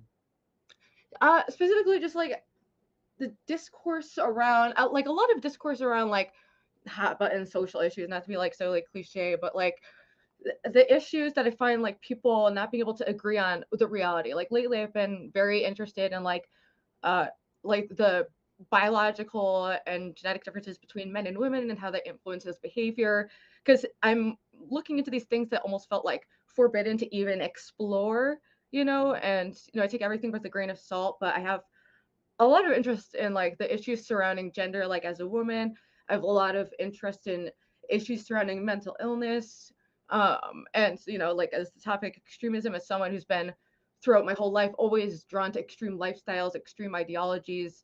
That's just where my mind tends to go. So that's what I talk about. Noted. Okay, sounds good. Awesome. Well, yeah. If you want to wrap it up, that was an awesome conversation. I'm glad you It's all loved over it. Where can people find you? Oh yes, I'm on Twitter, 𝕵𝖎𝖎𝖙, YouTube, 𝕵𝖎𝖎𝖙, Substack, 𝕵𝖎𝖎𝖙, pretty much the same name everywhere. It's just my mom's dog and then the last name of the actress, no relation. Pretty much a porn name. Sticking true to my roots, Fair enough. Fair enough. Yeah. But no, And thank you for the invite. I enjoyed it. I hope you did as well. Absolutely. And you're WhickTV on YouTube WhickTV on everything, on Twitch, Twitter. on Kick. I'm at 𝕵𝖎𝖎 on YouTube because someone already took WhickTV. Those dastardly bastards. Yeah, it sucks, but it is what it is. And then my Twitter is at WhickTV. Yeah, you can find me if you want. If not, that's cool too. So. All right, sounds good. Then I'm going to hit end stream. Thank you everyone for watching and for all your comments. Yep. And to my stream, we're not ending. I'm gonna rant at you guys some more. But I'll see you later. Bye. All right, take care. What a good conversation, gang. What a good conversation. Hold on, give me a second, and I will go back to my normal view. Let me transition here for one moment. Did you guys like that conversation? Was it good? Did you enjoy it? I hope so.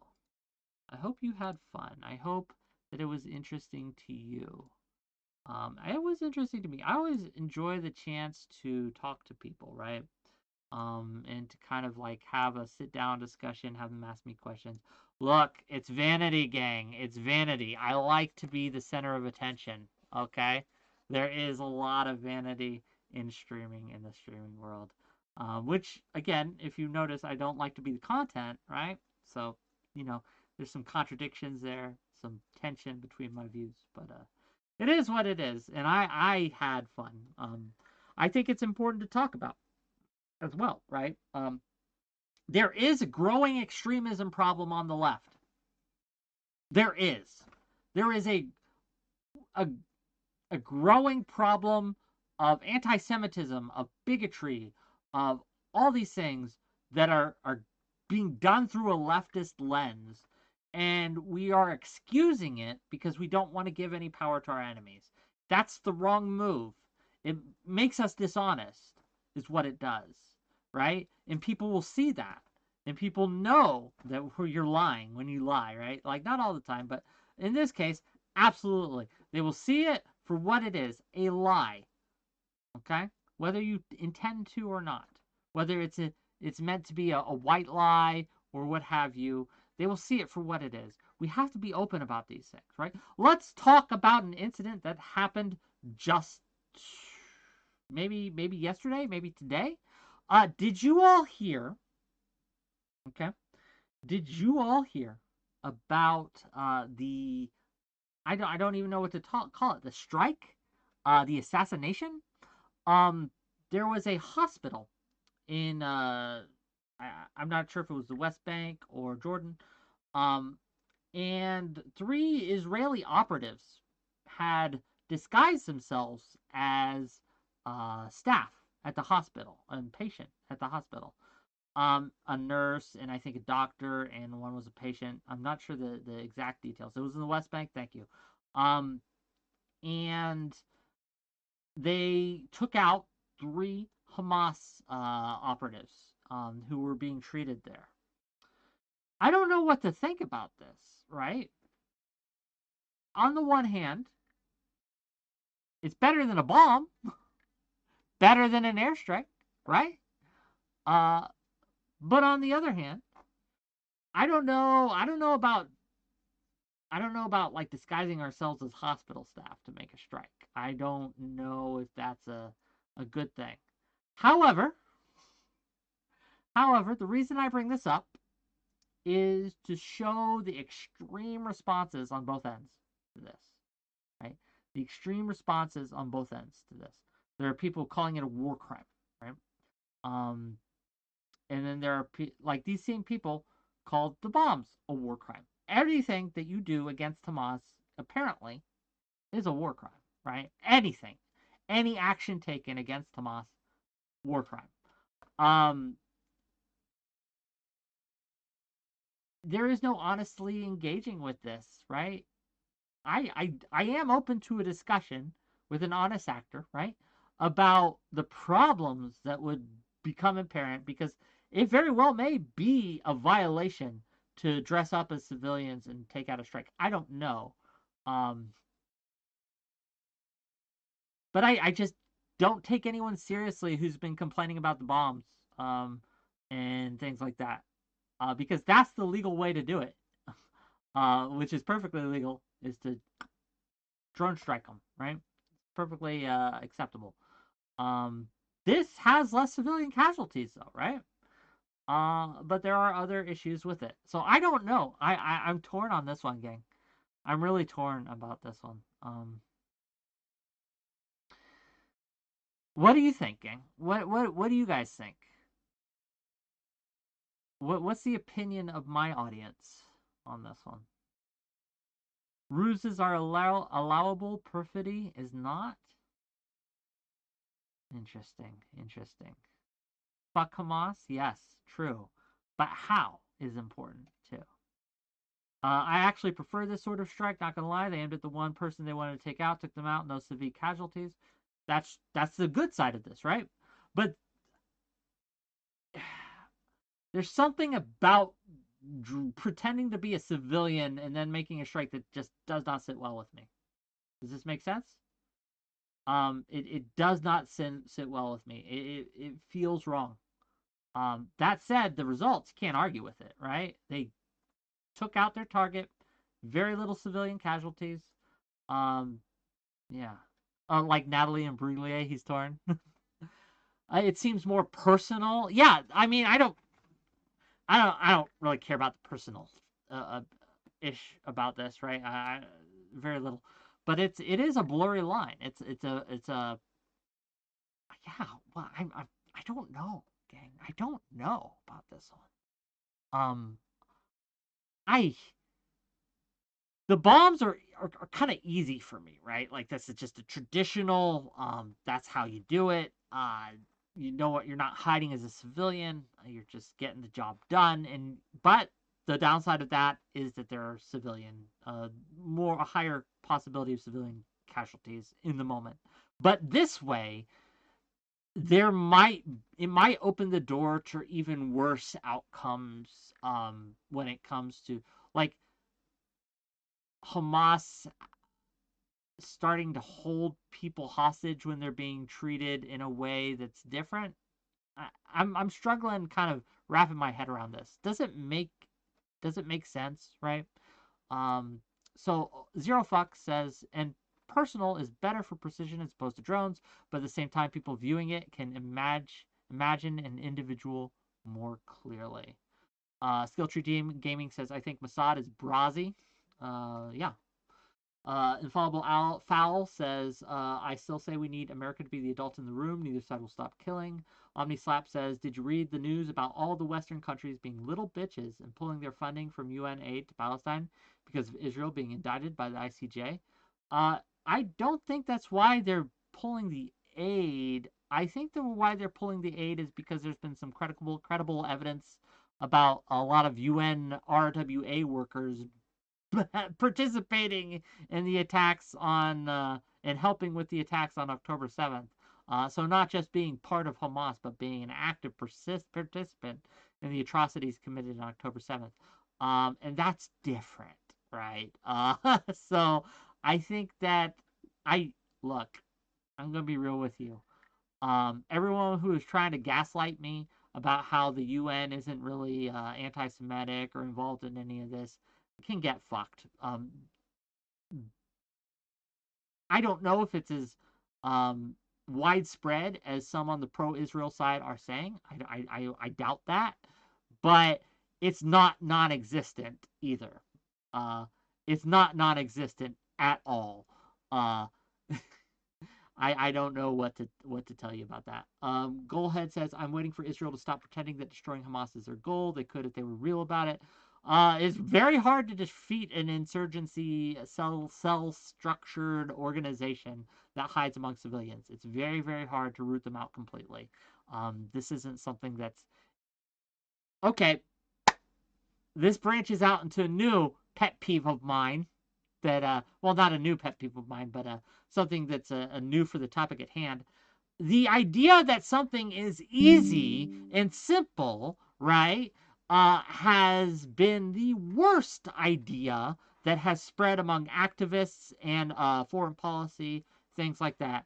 Oh, it's super easy to destroy Hamas. They could if they wanted to. It's super easy to do these strikes without any civilian. It's just easy, gang. There's a silver bullet that we can use, and we can wave our magic wands and make it all good. No! These things are hideously complex. These things are hideously hard to do. The simple, easy problems get solved. The simple, easy problems get solved. They don't get exacerbated and stick with us for decades on decades on decades. They get fixed. That may create new problems. That happens on occasion, right? But if it was simple and easy, it would be dealt with. Feder Methodist says the UN/UNRWA issues are pervasive and ongoing for a long time. Many are just becoming aware of it since October 7th. Yes, Feder Methodist. I had always assumed, right, that people were taking the piss when they were saying that, the UN is, all these horrible things the UN's doing. I was like, okay, you guys are just full of it. But October 7th has shown that to be a lie, right? And the events after October 7th has shown that to be a mistake. I was wrong. Absolutely was wrong. There are some real issues and serious problems with what the UN and how the UN operates and how these aid organizations operate in many cases. Some of them are understandable problems. Like, you can't operate in an area that's run by a brutal dictator or brutal dictatorships without their permission. Like, you just can't. So there has to be some level of turning a blind eye. I get that. I understand pragmatically, if you want to work in an area that's run by a brutal regime, you can't be playing Superman all the time. I get it. I understand. But there's a difference between doing that, turning a blind eye now and again, and hosting a Israeli hostage at your house. Right? Holding them in your kitchen or your basement. Or helping plan an October 7th attack. There's a huge difference between these things. And one is understandable, if regrettable. The other is unforgivable. So yeah, it's a problem. Again, I don't know how widespread this is yet. That's up for debate. We'll find out as the months go on, as we get more information, as the investigations conclude. But there is enough credible evidence to suggest, right, at this point, that there is a major issue with this, and it's something that we should be taking seriously. Are you guys excited for the strikes against Iran? What do you think about that, gang? How do you think that's going to go?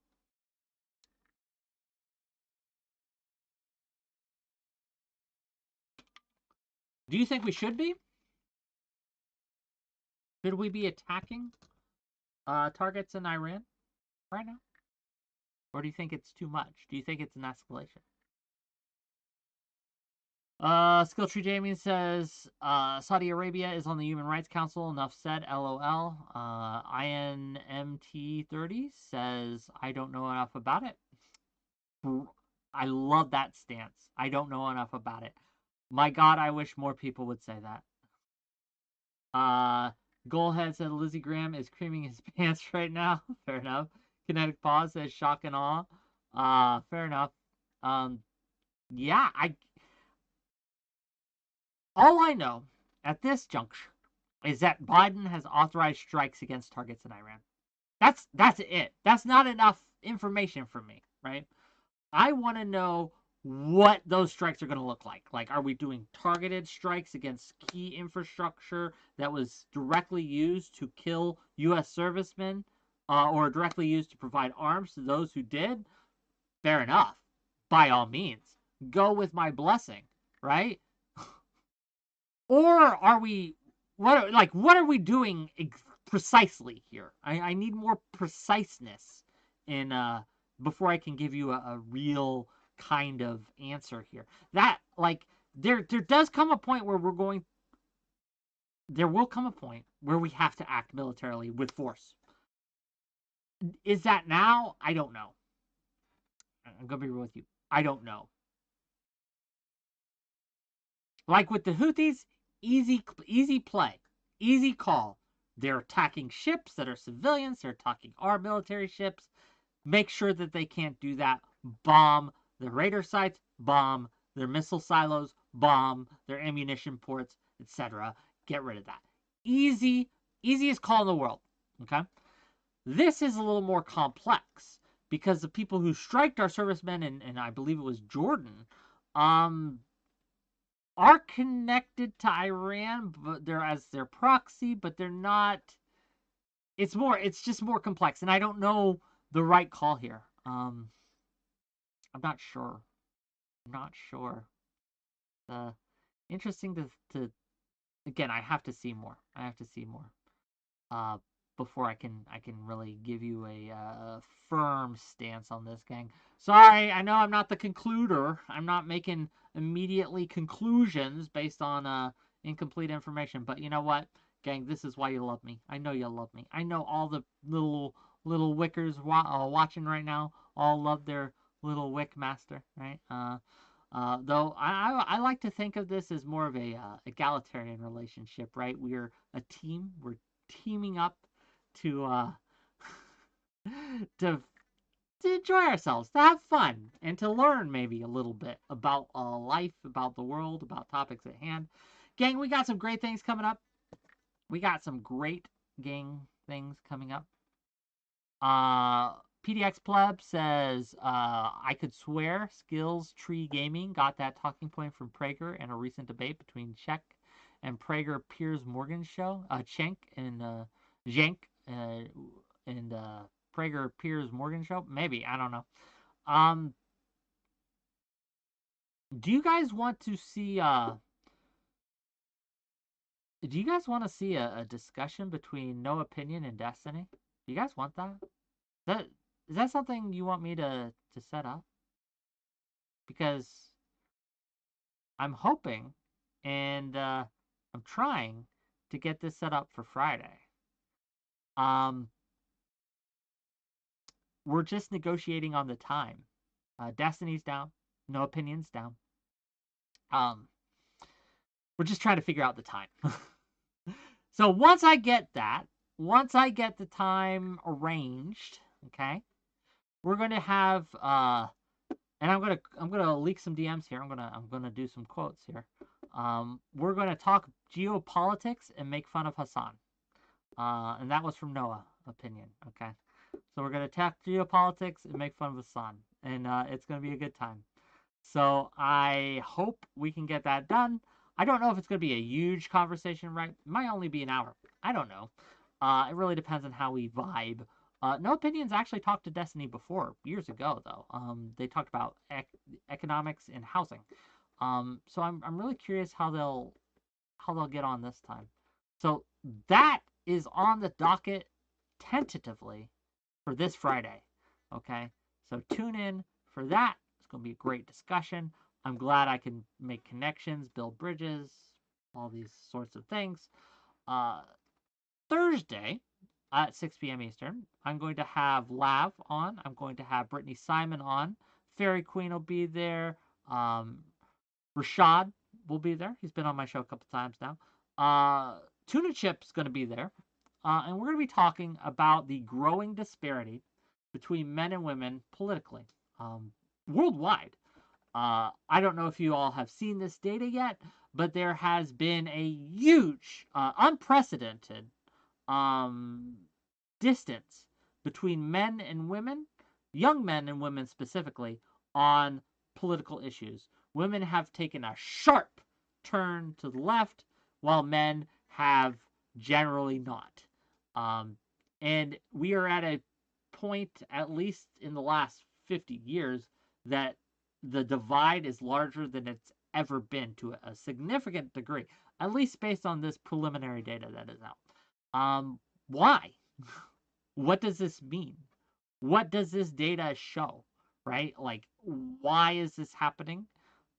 What will the possible results of this be, both societally and politically? Yeah, what are we gonna see, right? I don't know.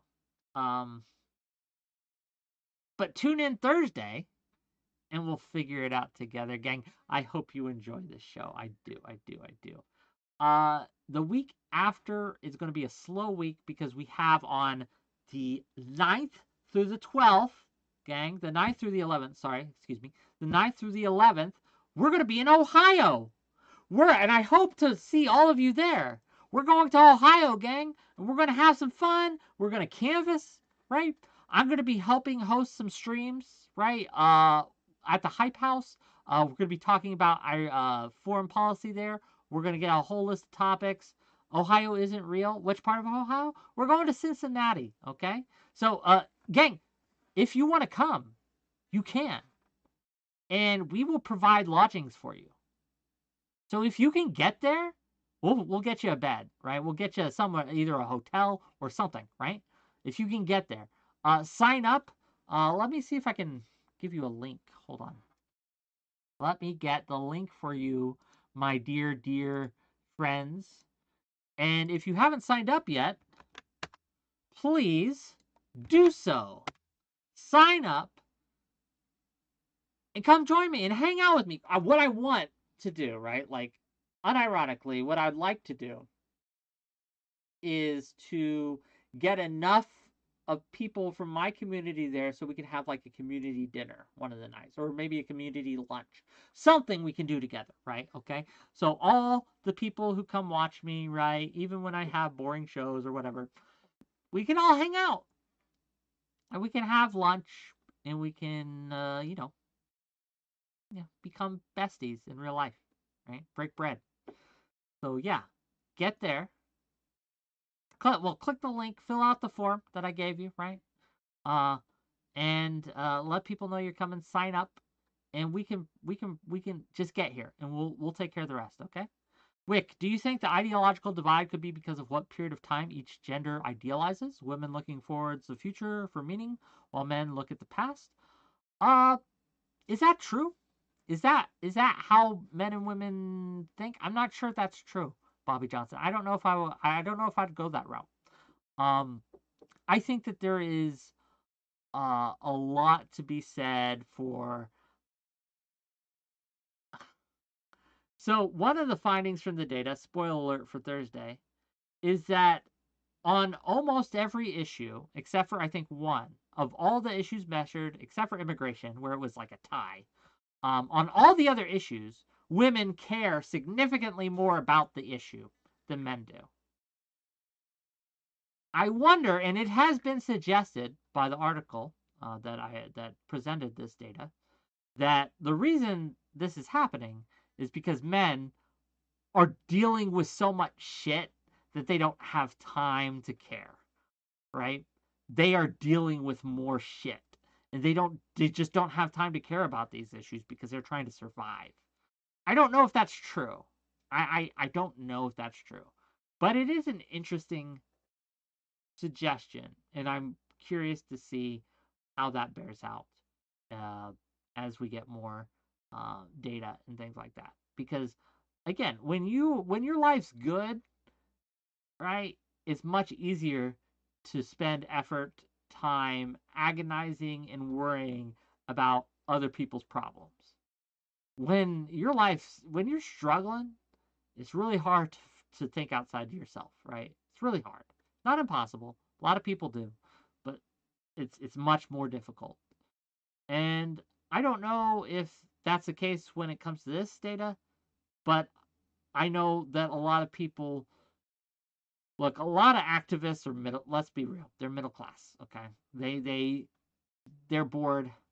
They don't got a lot of problems of their own, or the ones that they do, they kind of catastrophize. Uh, they have the time and the resources to be activists. Poor people don't got time for that shit.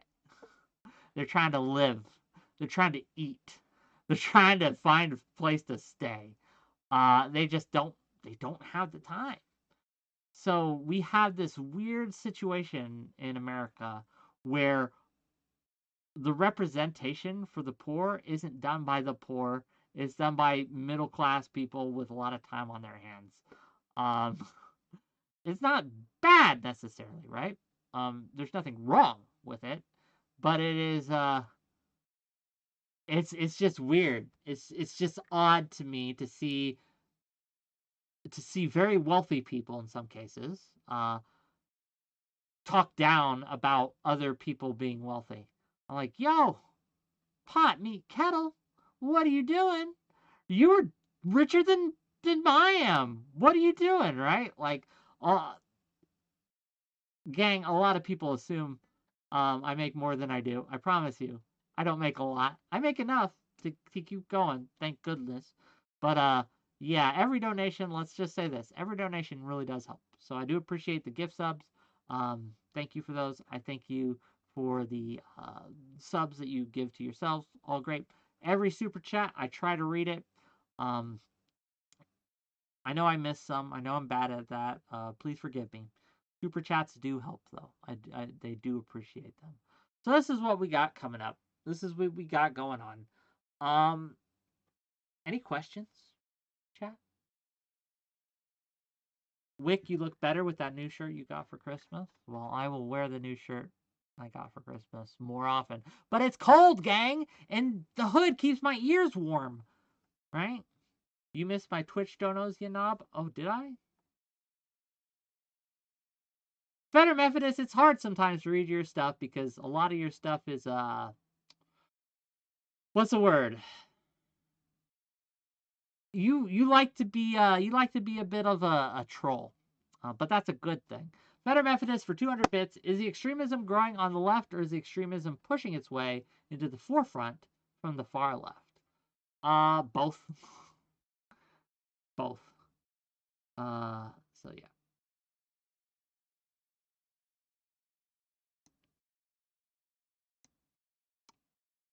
Let's see what else. Oh, I'm here for power. You are here for power. You are here for power, and that's good. I will give you all the power that I can. I want to empower you, dear viewer, to solve your problems. Look, I'm not your savior. I can't fix your shit, okay? In many cases, look, the average Wick viewer is probably richer than I am, but I can try, right? I can try to help when I can, and I do try to help when I can. So,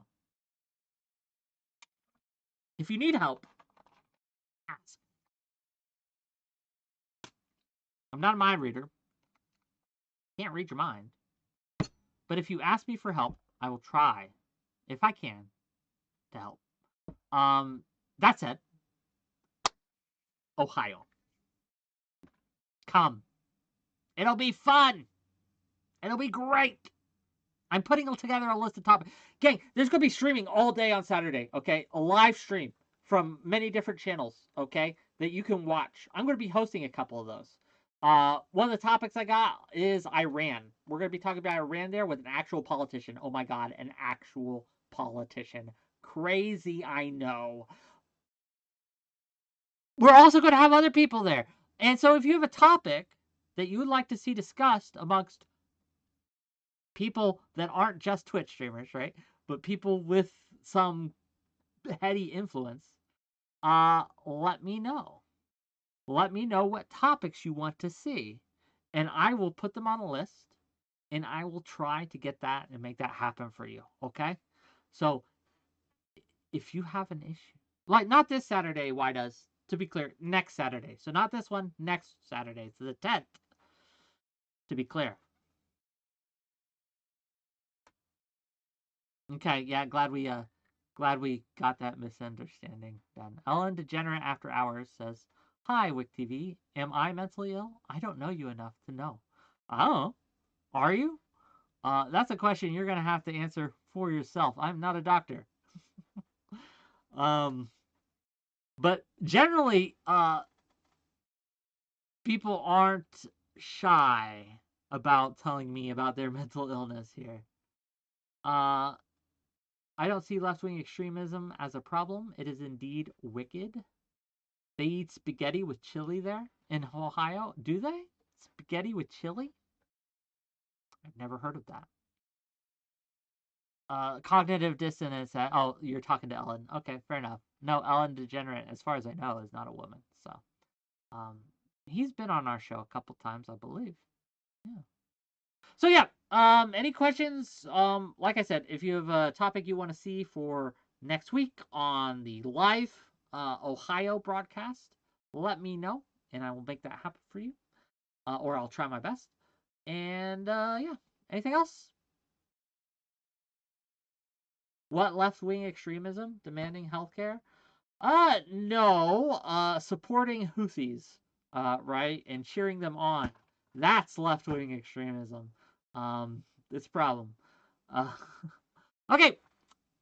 I think we're good. I think we got it today. I think we did a good job. Bravo. Gang, check out Ruby SpaceX channel. It was a great conversation. Let's raid out. Who we going to? 𝕵𝖎𝖎𝖙𝖘𝖍𝖔𝖜. Let's raid out into 𝕵𝖎𝖎𝖙𝖘𝖍𝖔𝖜.